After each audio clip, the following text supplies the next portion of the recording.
between arrogancy and pride and confidence, which is a humble confidence. Confidence doesn't mean you've got to walk around, you know, with your chest poking out. No. You're mildly confident. And what are you confident in? Yahweh Shai. And what's your confidence? That's your faith. There's a difference. And arrogancy. What's arrogant? Someone that thinks they're better than everybody. They got their nose turned up at this person and that person. They think they're better. And the evil way and the froward mouth. Someone that lies. Someone that lies all the time. Someone that's very froward. Someone that causes mischief. Someone that causes contention among the brethren. That's a froward mouth. That's a deceitful tongue. Someone that's always deceitful. Someone that's always lying. Do I hate? So the Lord hates these things. Okay? So if you've got these attributes, you have to get rid of these attributes. And be honest, first and foremost, with Yahweh Shai and honest with yourself. So if you can't be honest with yourself, ain't no damn way you're going to be honest with Yahweh Shai. Therefore, you can't be honest with any of the Akia. You're dishonest. Nobody trusts someone that's dishonest, that can't tell the truth, that lies to themselves. The Lord resisteth the proud.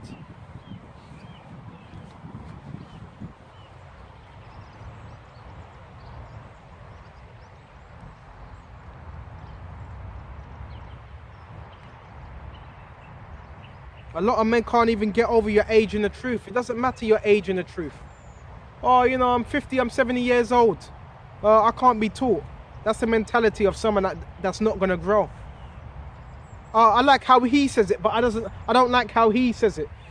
I don't like how he brings it across. All we're doing is speaking the words of Yahweh Shai. So if you don't like that, that means you don't like Yahweh Shai. That's what it means. You don't like the words of Yahweh Shai. All we're doing is speaking the words of Yahweh Shai. That's all we're doing. But our people will always find faults. They always look for fault.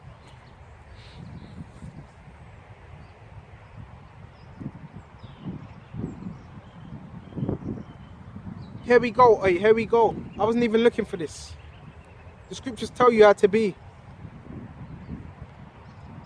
So let's go to Ephesians. And the reason why Paul was always writing to the Ephesians and the Corinthians, because these were somewhat hard-headed churches, somewhat. Okay? These were hard-headed churches, so he needed to write these epistles, electronic epistles.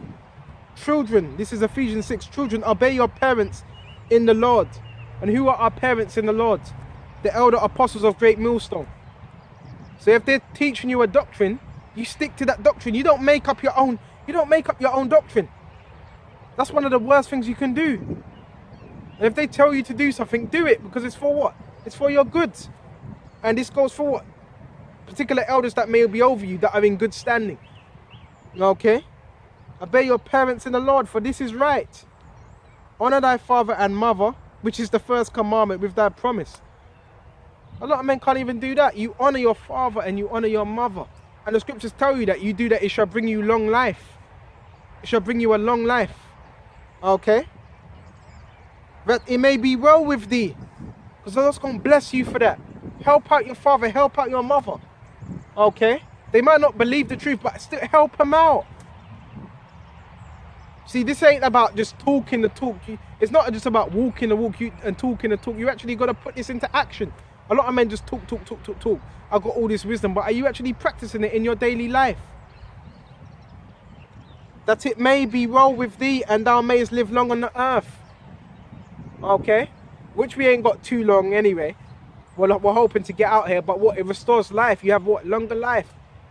Why? Because that brings forth righteousness. Honoring your mother and father, that is righteousness. And ye fathers, provoke not your children to wrath. So this even goes for a man that may be over you. Our spiritual elders. Don't provoke your children to wrath. Nurture him in the right way. You nurture your son. You teach him. You show him the road. You may beat him, but then you tell him why you done that particular thing. You know the problem with today? A child gets beat, but you don't tell the child why he gets beat. You don't explain to him why he got beat. You have to explain. Because then what does that child end up? He becomes bitter. He doesn't know, he becomes angry. You know? But bring them up in boy, that's the spirit in nurture. You nurture your child. The scripture says, paraphrasing, raise up a child in the right way, and when he is older, he shall not depart from it. So we're being raised up through Yahweh. And that's why, don't despise the chastening. All this type of chastening is for what? To lead us on that right path. Some men are not even being chastised. Some men are not being chastised. So if these men, they're bastards. So you got to count it a blessing when you're being. I know it doesn't feel good. It doesn't feel good. But to be chastised, that shows, yep, Yahweh, he cares for you. But bring them up in nurture and admonition of the Lord. So it comes, admonition is what? Rebukes. And it comes, sometimes it can come rough, and sometimes it can come a bit more soft. But it's admonition for what? For your own good. Okay?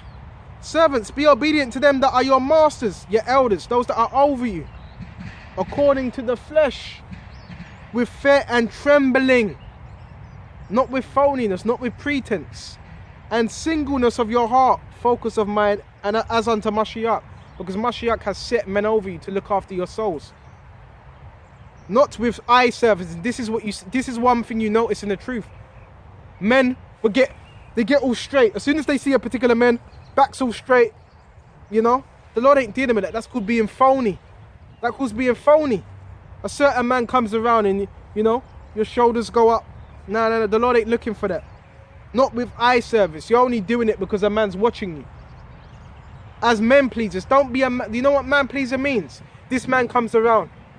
Now you're changing up your act. You're not supposed to be like that. That's called being fake. That's called being phony. That's called being pretense. You're being a man pleaser. You want this guy to look at you a certain way. But as servants of Mashiyach, do it as servants with what? Sincerity. Doing the will of the Most High from the heart. When you're teaching, you got to do this out of sincerity. Because if you're not doing this with diligence and sincerity, Yahweh sees it. Don't worry about what man sees. Yahweh sees if you're really sincere. When you come to the camp, and even when you're not at camp, Yahweh sees if you're sincere.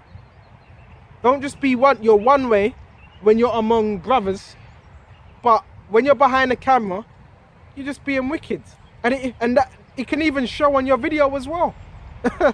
It will show.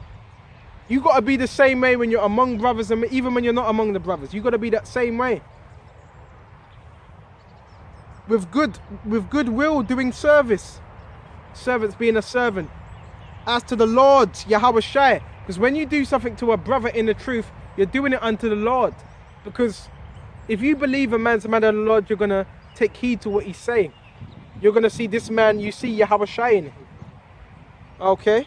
And not to men. Don't do things like you're doing it unto men. So you can have brownie points. Do it unto Yahweh. Again, because I've experienced this before. I knew a guy that was like that. He was charitable, but he was doing it for brownie points. And where is he now? He's nowhere to be seen. He's not in the truth. Because he was doing it to be seen. Or some people do things to you so they can have it over your head. Oh, look what I've done for you. That means you're not sincere. When I do things, if I cook for someone, if I give someone something, I forget about it. I don't remember that. Because that's someone doing it out of goodwill. You're not thinking upon it. Oh, you know, I done this for him last year. Don't be in that spirit. That's not sincere. People of the world do that. To try and have it over your head. That's what called having a ulterior motive. The scripture talks about not giving grudgingly. You've got to do things with a willing mind. Knowing that whatsoever good thing any man doeth, the same shall receive of the Lord, Yahweh, whether he be bond or free. Okay? The scripture says, if you shall give one of my servants a cup of water. That may seem like a light thing. That's not a light thing. So a man or a woman that might bring you some food, that woman is going to get blessed. I remember a woman in Oxford Street. I believe she was an Elamite. And she used to come to the camp, bring food, bring drink. And I remember she used to come up and saying, would you bless me? You know, would you bless me and all that? She was so humble. She was so humble. That woman, I believe she's going to be blessed. She was of another nation. But in the kingdom, She might be one of them. She's gonna be a slave, but we're gonna make her one of them high-level slaves. She's gonna be blessed, and who knows? She might even be an Israelite. You don't know. Okay, but I remember her coming to the camp. Other brothers from GMS London Central will remember her. I don't know her name, but I remember her coming to the camp bringing food. I remember plenty of individuals. Another man bringing carrots. The Lord's gonna bless that man for that. Whatever you've done to the prophets. Okay? And these people are people that are sincere. They never thought twice about it. They done it out of the sincerity of their heart. Okay? Don't be in that spirit. I done this for this guy. I done that for that guy. But have you considered what this man's done for you? Don't be in that mind state. That means you're not really sincere.